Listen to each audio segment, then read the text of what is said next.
Hello and welcome everybody to 1941. That's when this model was first released. This particular club is not from 41, we'll talk about that. In 1941, what popular movies were out? In early 1941, fiascos like Citizen Kane, which is a cinematic masterpiece, just maybe not the most exciting movie to watch. Fantasia, way ahead of its time, 1941, big flop. But at the end of the year, Dumbo came out, huge success, Dumbo. So 1941, to me, the thing that stands out the most are M&Ms. M&Ms were made in 1941. Did you know that? That was that way you could get chocolate out into the trenches to give the soldiers a treat. 1941 M&Ms. I had some M&Ms this morning. Tells you about my breakfast habits, but they were delicious. So golf club companies, up until 1941, were making tons of golf clubs, and then there's just kind of this hole in the catalogs. For MacGregor, I just don't have access to catalogs I don't even know if they made them between 1942 to 1946, 7. No idea what came out. So if they made anything, because all that steel was being repurposed to make bombers or whatever for the war effort. So ships. So really interesting time, and right before Pearl Harbor, that same year, Tommy Armour comes out with the 3852 MS irons, silver Scot, lovely irons. Let's get this on the review table and have a closer look. So realistically, this is a late 40s club. You can see the Tommy Armour silver Scot stamp, Tourney down here, which is conducive to something you'd see in the late 40s. And with the number right here, the 3852 MS, which you first see in 1941. Okay, so see my sticker here, 1941. That's when it was introduced. But this particular one with the stampings looks more like late 40s, 46, 47, 48 era. Not entirely sure. The ones that were in the early 40s also didn't have these vertical stampings right here, knurling, whatever you want to call it. They had the 3 circular rings around the metal, whereas in the late 40s you see more of this kind of stamping around the hosel right here. Okay, so just some identifying features here. Realistically, late 40s, but the model came out originally in 1941. Silver Scot, when Tommy Armour went silver. You can see also very identifiable. This is also similar in the MacGregor 985, the thicker top line right here, really thin cut right here in the center. And on the sole, it says MacGregor. Just a nice, solid, flat sole, and in this case, a 6-iron. So absolutely lovely. At address, you can see the grooves are framed with these vertical lines right here. Chrome, pretty well rounded.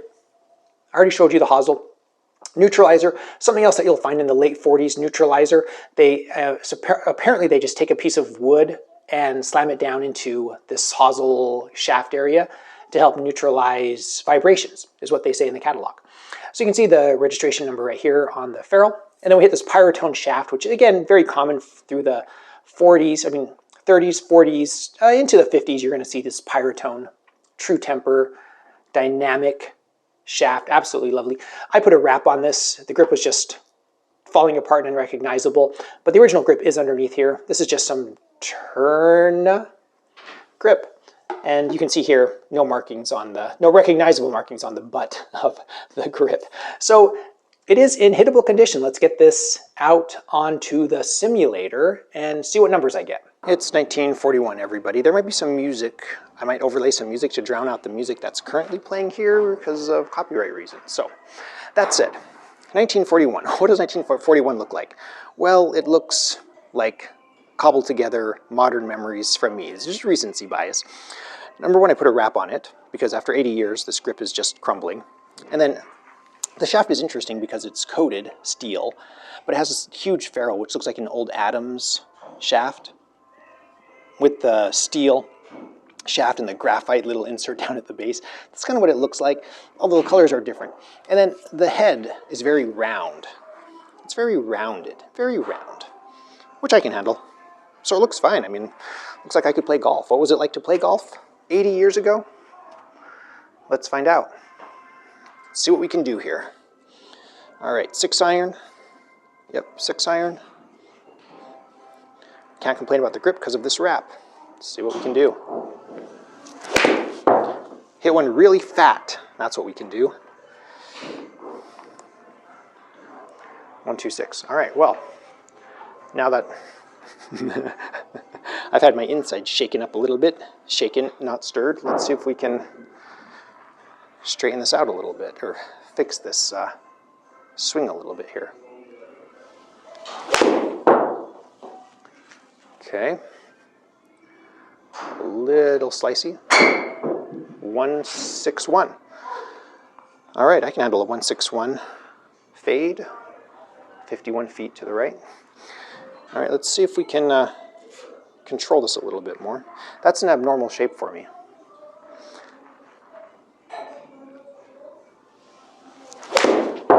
That one felt a little thin. I'm probably going to lose some distance on that one. Yeah, 140. That's the nice thing about playing blades is they give you that feedback straight away. On a winter's day here in Wisconsin, that would have, number one, never would have found it because there would have been 2 feet of snow, but that would have hurt a lot. All right, the ball speed actually, spin rate. All right, a couple more, see how we feel. Is that a little pulley? I hope not. No, that was pretty good. Total 183, 168 carry. Beautiful. I've done this before, but I'm going to compare this to the 6-iron that I game. Mizuno JPX 800 here. Look at the length. So these are lined up, those heads are lined up perfectly. Can you see the difference here? That's like an 1.5 inch difference in length. It's craziness how much longer irons have become. 6-iron in 1941, 6-iron in 2008. I almost put the wrong one back. I would have come out here with the JPX. Just like, I gained 15 yards. All right, let's hit maybe a couple more. The good shots are not fun. I'm waiting for a mess up. Full swings here. That one felt like pretty good. My attack angle, I didn't swing up at it. That was good. That's the shape I'm looking for at 160 carry. I could totally play these. And I probably will. We'll see. Silver Scot. Tommy Armour Silver Scot. 1941 MacGregor offering. Let me know your thoughts and memories. If you have memories with these when these came out new, definitely hit us up in the comments. My whole golf game is like my putting game. If I don't practice, I'm no good. So I was swinging up at the ball. I was looking at the footage. It was me, okay? Not the club, is what I'm trying to say. But the Silver Scot reminds me a lot of the MacGregor 985. 985 is a club that I played around with, and I found them to be very consistent, exactly what I'm looking for in a blade. And in 1941 is when they introduced this model. 1941! You think about the history behind this, 80 years. And blades, this is a really high standard for 1941. I mean, it's amazing. MacGregor did a great job with this. So the one thing that I want to show you, I don't think I showed this in the simulator footage, is this is my Mizuno. So these are both 6-irons. It's probably not going to show up, but this is MacGregor 6-iron from 1940, mid-1940s, and a Mizuno JPX 800 from 2008. Okay, so just a 60-year spread here. And I want to show you the difference. There's going to be a loft difference, and I can tell you right now, there is a length difference. Can you see?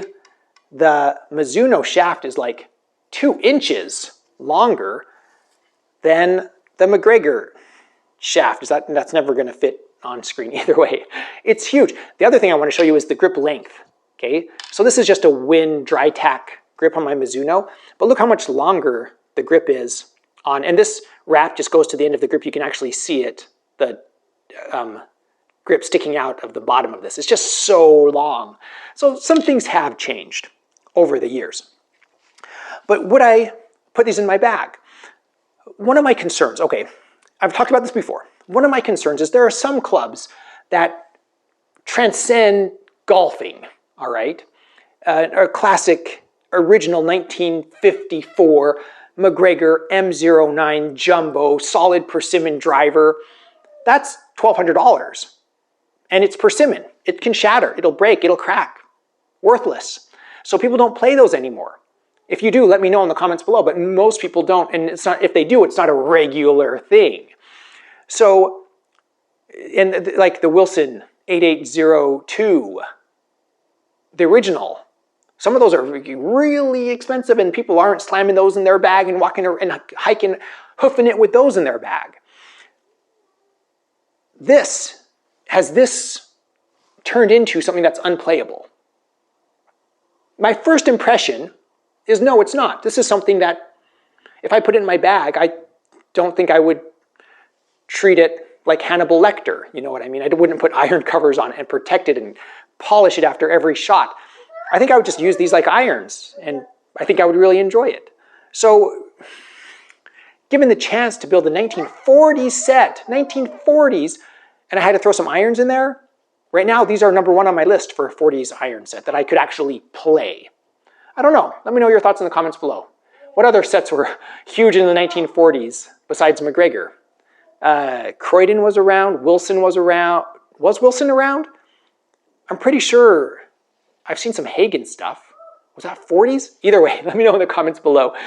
What iron sets from the 40s are actually playable and accessible. So for me, this is right now at the top of the list. Very fun, very interesting. Amazing history, golf. You think of a modern blade. It's not that far off from this. As usual, huge shout out to my patrons. Thank you so much for your support. I really appreciate it. If you'd like to join us on Patreon, it's just general support. I post a few behind the scenes pictures and updates, videos. You can also support this channel by visiting my Amazon shop. I am an Amazon associate. I make proceeds from qualifying purchases. I have some golf stuff available on that shop. If you enjoy this content, please subscribe. Thank you for watching. I am the Vintage Golfer.